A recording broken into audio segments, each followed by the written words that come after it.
नमस्कार मित्रांनो, आपण पाहतोय आजचा म्हणजेच 16 जूनचा रिव्ह्यू. चला तर मग बघूयात आजच्या या एपिसोडमध्ये नेमकं काय काय घडलंय ते.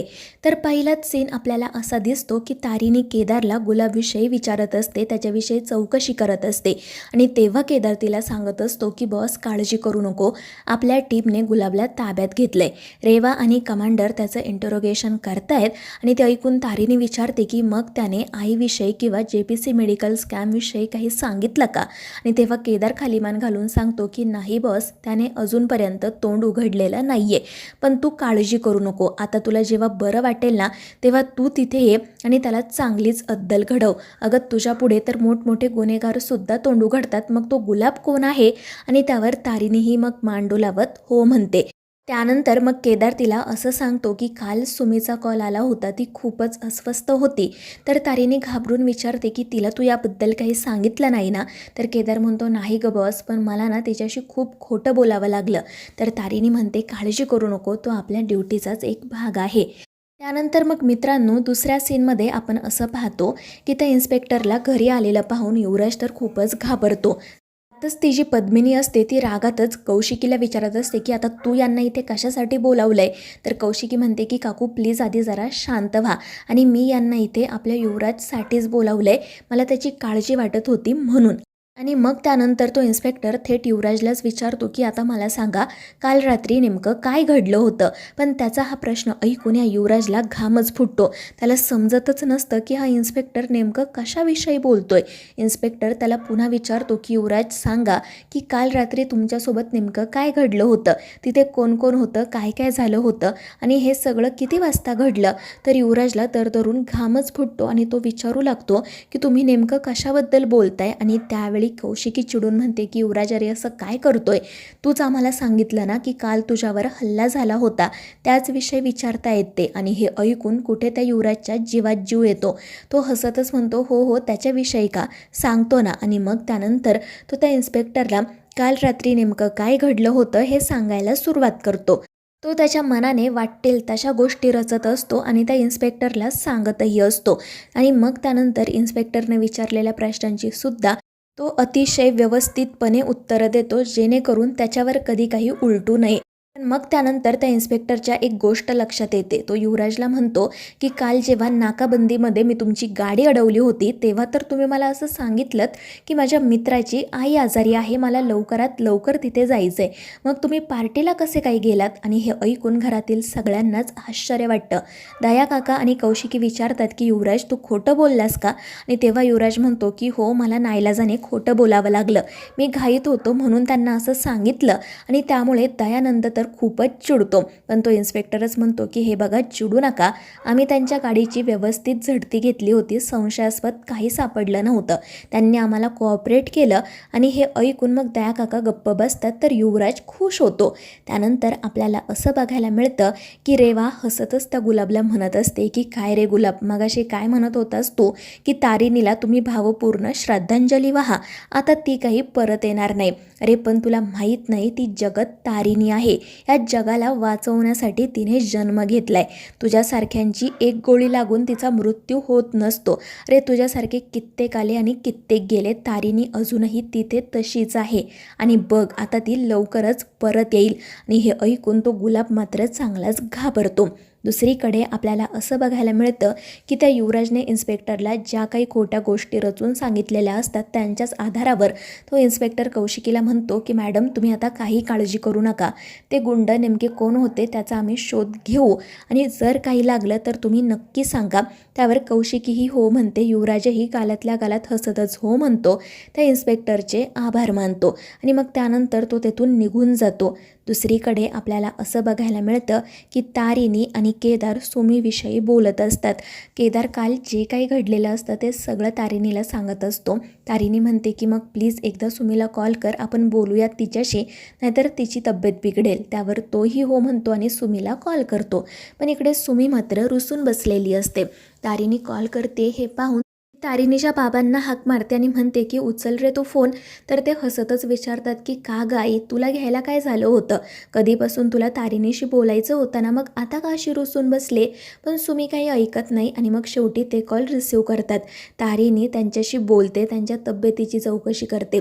ते सांगतात की बाळा मी ठीक आहे, पण तू कशी आहे आणि तुझं काम झालं का?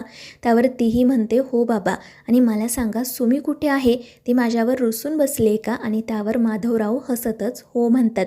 त्यामुळे इकडे तारिणीला आणि केदारलाही हसू येतं आणि मग तारिणी म्हणते की बाबा सुमीला जर आत्ता माझ्याशी बोलायचं नसेल तर काही हरकत नाही, तिला नंतर फोन करायला सांगा. पण हे बघा, जर मी कामात असेल ना तर कदाचित मला कॉल घेता येणार नाही बरं का. आणि ते ऐकून सुमी पटकन मोबाईल घेते आणि तारिणीसोबत बोलू लागते. तिचा आवाज ऐकून तारिणीला बरं वाटतं आणि मग त्या दोघीजणी एकमेकींशी मनसोक्त गप्पा मारतात. पण काल तारिणीसोबत बोलणं न झाल्यामुळे सुमीला अजूनही कुठेतरी वाईट वाटत असतं आणि त्यामुळे आपली तारिणी चक्क सुमीच्या आवडत्या भाषेमध्ये तिची माफी मागते आणि त्यामुळे सुमी तर खूपच खुश होते आणि हसतच विचारते की तारिणी, तू माझ्यासाठी भाषा शिकली? आणि त्यावर तारिणी हसतच म्हणते हो सुमे, अगं तुझा राग घालवण्यासाठी एवढं तर करावं लागणारच ना. आणि ते ऐकून सुमी तर खूपच खुश होते आणि मग ती पुढे असंही म्हणते, आता जेव्हा तुमचं काम पूर्ण होईल ना तेव्हा लगेच इकडे या, मला तुमचे भरभरून लाड करायचे. त्यावर केदार आणि तारिणीही हो म्हणतात आणि मग फोन ठेवून देतात. त्यानंतर आपल्याला असं बघायला मिळतं की तो इन्स्पेक्टर गेल्यानंतर कौशिकी म्हणते की चला आता आपण केक कट करूयात. पण तितक्यात पद्मिनी म्हणू लागते की बरं झालं हा तमाशा इथेच थांबला, मला तर वाटलं आता आणखीन काही घडतंय की काय. आणि त्यावेळी दया काका थोडेसे चिडूनच म्हणतात की काय गं, तू काय बोलतेस, तुला तरी कळतंय का? हे बघ, युवराज या घरचा मुलगा आहे, आम्हाला सुद्धा त्याची काळजी वाटते आणि म्हणून तर कौशिकीने हे सगळं केलं ना. पण पद्मिनी ऐकायला तयार नसते, ती उगाचच वाद घालत बसते. पण मग युवराजच तिला गप्प राहायला सांगतो आणि मुद्दाम नाटक करत कौशिकीला मिठी वगैरे मारून म्हणतो की ताई, खरंच तुझे आभार कसे मानू ना तेच मला कळत नाहीये. तुझ्यामुळे आज मी सुखरूप आहे. खरंच तू किती काय काय करतेस माझ्यासाठी. मी कधीही कोणत्याही प्रॉब्लेममध्ये असलो ना तरी तू तिथे येऊन मला बाहेर काढते. आणि त्यावेळी कौशिकी म्हणते की युवराज, तू माझा भाऊ आहे आणि मी आयुष्यभर अशीच तुझ्या पाठीशी खंबीरपणे उभी राहणार आहे, काळजी करू नको. आणि ते ऐकून हा युवराज तर खूपच खुश होतो आणि गालातल्या गालात हसत मनाशी म्हणू लागतो की कौशिकी खांडेकर, तू सोबत आहेस म्हणूनच मला कशाची भीती वाटत नाही, कारण तू माझी ढाल आहे. जोपर्यंत तू सोबत आहे ना तोपर्यंत कोणी मला हातही लावणार नाही, हे माहिती आहे मला. आणि तो याच गोष्टीचा फायदाही घेत असतो. त्यानंतर आपल्याला असं बघायला मिळतं की केदार तारिणीसोबत बोलत असतो तितक्यात तिथे फातिमा येते. ती मुद्दाम केदारला म्हणू लागते की सर, झालं ना तुमचं बोलून, आता आम्हाला सुद्धा बॉसशी बोलू द्या बरं. आणि त्यावर तोही हसतच हो म्हणतो. पण त्याचवेळी तारिणीचं त्याच्या हाताकडे लक्ष जातं. केदारच्या हाताला झालेली जखम पाहून ती घाबरून विचारते की केडी, हे काय आहे सगळं? पण केदार तिला काही सांगायला तयार नसतो आणि त्यामुळे तारिणी फातिमाला विचारते की नेमकं काय झाले केदारच्या हाताला. आणि तेव्हा कुठे फातिमा तिला सांगते की बॉस, जेव्हा काल तुम्ही शुद्धीवर येत नव्हता ना तेव्हा केदार सर मंदिरात गेले होते. त्यांनी देवाकडे मन्नत मागितली होती की जोपर्यंत बॉस शुद्धीवर येत नाही तोपर्यंत मी माझ्या हातातील जळणारा कापूर खाली ठेवणार नाही. आणि ते ऐकून तारिणीला धक्काच बसतो. केदारने आपल्यासाठी काय काय केलं हे तिला समजतं आणि मग ती केदारचा हात हातात घेते, त्याच्या जखमेवर हळुवारपणे फुंकर घालते आणि त्याला सांगते की यापुढे असा वेडेपणा नाही करायचा हा. आणि त्यावर तोही हो म्हणतो.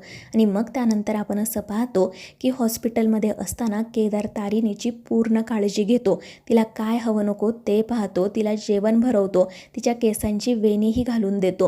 आणि तो घेत असलेली ही सगळी काळजी पाहून तारिणीला खूप छान वाटतं. त्यानंतर मग आपल्याला असं दिसतं की डॉक्टर केदारला सांगतात की तुमच्या बायकोची तब्येत आता ठीक आहे, आम्ही आजच त्यांना डिस्चार्ज देतोय. आणि हे ऐकून केडी तर खूपच खुश होतो. त्यानंतर तो डॉक्टरांना सांगतो की तुम्ही रिपोर्ट तयार करा, पण त्यामध्ये कुठेही तारिणीला गोळी लागली याचा उल्लेख होता कामा नये. त्यावर डॉक्टर सांगतात हो, काळजी करू नका, आम्ही आमचे प्रोटोकॉल व्यवस्थितपणे पाळू. परंतु त्यांचं हे संपूर्ण बोलणं सुरू असतानाच त्या ठिकाणी कौशिकी आलेली असते आणि सुदैवाने केदारचं तिच्याकडे लक्ष जातं आणि तो एके ठिकाणी लपून बसतो. पण कौशिकीला पाहून तो चांगलाच घाबरलेला असतो.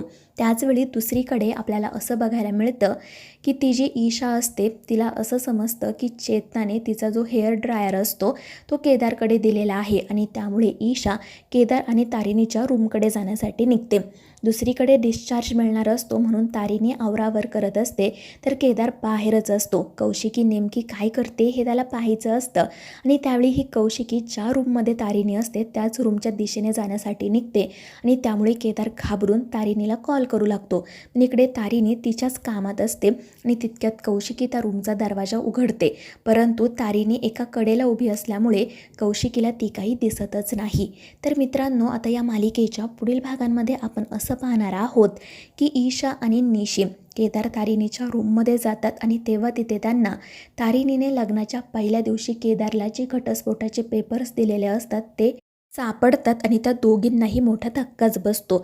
तर दुसरीकडे तारिणी आणि केदार हॉस्पिटलमधून लपतछपत बाहेर पडत असतानाच कौशिकी त्यांना पाहते आणि त्यांना थांबवते सुद्धा. तर मित्रांनो, आता या मालिकेच्या पुढील भागांमध्ये नेमकं काय काय घडणार आहे हे जाणून घेण्यासाठी आपल्या चॅनेलला सबस्क्राईब करा.